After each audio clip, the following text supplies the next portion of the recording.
c'est le coaching de l'âme. Je vais là où personne n'a jamais été quand je communique avec quelqu'un. Donc, mais ça vient avec énormément de pratiques, énormément d'écoute, énormément d'observation, énormément de lecture du non-verbal, des émotions et de la structure profonde du langage. Profonde du langage. Les gens, souvent, quand ils sont en confiance, ils te partagent l'information.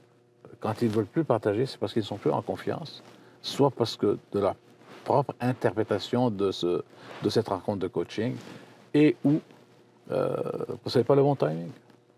Donc, coaching ontologique, pour résumer, c'est que je travaille sur la structure profonde du langage, et il faut écouter au-delà des mots. Il y a une charge émotionnelle dans chaque information qui est véhiculée. Donc, il faut être capable de la capter, de mettre la personne à l'aise, d'observer son non-verbal, et d'amener la personne à changer son interprétation de qui elle est. Je l'avais dit dans une capsule précédente.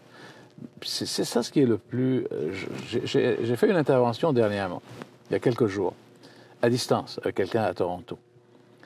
Beaucoup de potentiel, et je l'ai amené à respirer, et je lui ai dit, écoute ma voix tout simplement. Mon intervention a duré une vingtaine de minutes.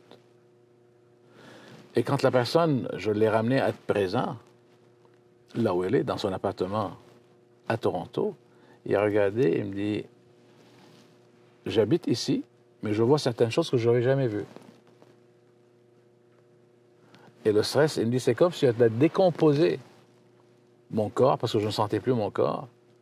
Et là, je suis en train de reconstituer mon corps. Pour moi, j'étais dit, OK, j'ai passé quand même du temps avec lui, parce que je voulais m'assurer qu'il était dans un état fonctionnel. Et tout s'est bien passé. Donc, coaching ontologique, c'est très puissant.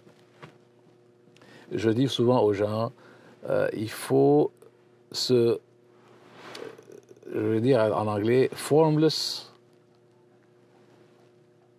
meaningless, et ensuite on crée quelque chose. Il faut atteindre se disidentifier avec qui je crois être. Et ça, c'est un travail de coach ontologique.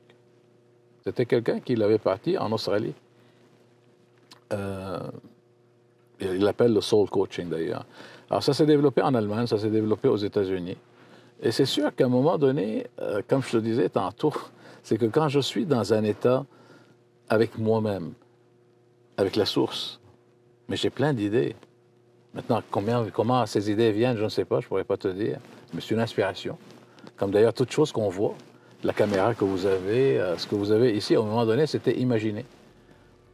Ça a été créé dans la tête de quelqu'un. On a collé une étiquette linguistique. Il y a eu des actions et ça s'est matérialisé. Donc, quand tu es connecté à la source et tu es vraiment un seul, en unité avec la source, mais c'est là où tu peux créer énormément de choses.